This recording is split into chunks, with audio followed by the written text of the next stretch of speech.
அன்பிற்குரிய நண்பர்களே, எங்கே பார்த்தாலும் நம்ம ஆட்கள் பெருமை பீத்திக்கிறதுல பெரிய ஆட்களாக இருக்காங்க. பெருமை பேசுவதில் வல்லவர்களாக இருக்கிறார்கள். எங்கள் வீட்டில் அது இருக்குது, எங்கள் வீட்டில் நாங்கள் ஏசி இல்லாமே தூங்க மாட்டோங்க, எங்கள் வீட்டில் ஏசி இருந்தால் தான் எனக்கு தூக்கம் வரும். அடாடாடா, பெருமை அப்படி அள்ளி விடுவாங்க. எங்கள் வீட்டில் 4 பீரோவில் புடவை இருக்குதுங்க, எந்த புடவை கட்டுறதுன்னு எங்களுக்கு தெரிய மாட்டேங்குதுங்க அப்படின்னு பேசுவாங்க. அது மட்டும் இல்லை, என் பையன் அங்கே சம்பாதிக்கிறாங்க, அத்தனை லட்ச ரூபா சம்பாதிக்கிறாங்க, இத்தனை லட்ச ரூபா சம்பாதிக்கிறாங்க.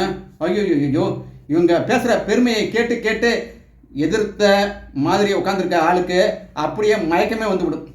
அப்படி ஒரு பெருமை பீத்திக்கிட்டே இருப்பாங்க. ஐயோ, கேட்கவே முடியாதப்பா. எதற்காக நீங்கள் பெருமை பேசிக்கொள்கிறீர்கள் என் அன்பிற்குரிய நண்பர்களே? ஏற்ற மாதிரி யார் உட்காந்துருக்கா, அவங்களுடைய மனநிலை என்ன என்பதை அறிந்து தான் பேச வேண்டும். நீங்கள் பாட்டில் அள்ளி விட்டுக்கிட்டே இருந்தால் பாவம், ஏற்ற மாதிரி உட்காந்துருக்கிறவர்.